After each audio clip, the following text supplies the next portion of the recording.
حضور سید عالم صلی اللہ علیہ وسلم روایت میں لفظ بڑے پیارے ہیں، اللہ کرے آپ کو لطف آئے اس بات کا، لفظ بڑے پیارے ہیں۔ حضرت علی کہتے ہیں میرا قد چھوٹا تھا اور میں بچہ تھا، ابھی 7-8 سال عمر تھی، اللہ کے رسول میرے صحن کے اندر گھٹنوں کے بل بیٹھ گئے اور فرمایا علی آجا یار سینے سے لگ جا۔ تو حضرت علی کہتے ہیں میں دوڑ کے گیا، دوڑ کے میں نے جا کے سینہ رسول اللہ کے سینے سے لگایا۔ حضرت علی فرماتے ہیں یہ میرا مقام ہے، 8 سال کی عمر میں سینہ لگایا تھا، اور جب رسول اللہ کو قبر میں اتارا پھر بھی میرا ہی سینہ مصطفیٰ کے سینے سے لگا ہوا، میرا ہی سینہ لگا ہوا تھا حضور کے سینے۔ علی شیر خدا متاثر کس چیز سے ہوئے؟ آپ کہتے ہیں میں اسلام کی کس چیز سے متاثر ہوا؟ فرماتے ہیں نبی پاک صلی اللہ علیہ وسلم نے اعلان نبوت کیا، میں بچہ تھا، ایک دن میں نے حضرت خدیجۃ الکبریٰ کو اور نبی پاک کو نماز پڑھتے دیکھا۔ نماز کب فرض ہوئی؟ تو یہ وہ حضور کون سی نماز پڑھ رہے تھے؟ ہم تو فرض ہونے کے بعد نہیں پڑھ رہے، اور رسول پاک فرض ہونے سے پہلے نماز ادا فرما رہے، فرض ہونے سے پہلے۔ اور حضرت علی کا میں نے قول سنایا تھا، مولا علی شیر خدا کہتے ہیں میں نے دعا کی ہے خدا بندہ مجھے جنت میں بھی نماز کی توفیق دینا، جہاں نماز نہ ہو میرا تو وہاں دل ہی نہیں لگتا۔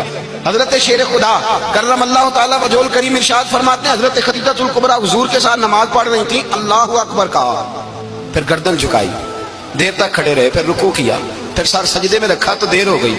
کہتے میں بچہ تھا، غور سے دیکھتا رہا، غور سے دیکھتا رہا۔ جب حضور فارغ ہوئے تو میں نے کہا اے محمد ابن عبداللہ صلی اللہ، اے میرے معزز بھائی یہ آپ کیا کر رہے تھے؟ تو حضور نے فرمایا میں اس رب کی نماز پڑھ رہا تھا جس کا میں رسول بن کے آیا ہوں، اس رب کی نماز پڑھ رہا تھا جس کا میں رسول بن کے آیا ہوں۔ تو حضرت علی کہنے لگے مجھے بڑی پسند آئی ہے، میں نے بھی پڑھنی ہے۔ مجھے کیا پسند آئی ہے؟ چلو سارے بولو پلا کیا پسند آئی ہے؟ کیا پسند آئی ہے جی؟ دعا کریں سارے مسلمانوں کو نماز پسند آ جائے، آمین تو کہنا، سب کو نماز پسند آ جائے۔ اللہ کرے اوپر جتنی مائیں بہنیں بیٹھی ہیں سب کو نماز پسند آ جائے، اور اپنے بچوں کو بھی وہ نماز کا عادی بنا دیں۔ نبی کریم سید عالم نور مجسم صلی اللہ علیہ وسلم حضرت علی کہنے لگے کہ حضور مجھے پسند آئی ہے، میں نے بھی پڑھنی ہے، کیا؟ نماز۔ حضور نے فرمایا کلمہ پڑھ، تو بھی نماز پڑھنی شروع کر دے۔ اور پھر چپکے سے حضور نے کان میں کہا، فرمایا اپنے ابا جی سے مشورہ کر لے، کلمہ پڑھتے وقت مشورہ کر لے۔ جناب علی کہتے ہیں میں گیا جناب ابو طالب کے پاس، میں نے کہا میں نے کلمہ پڑھنا ہے۔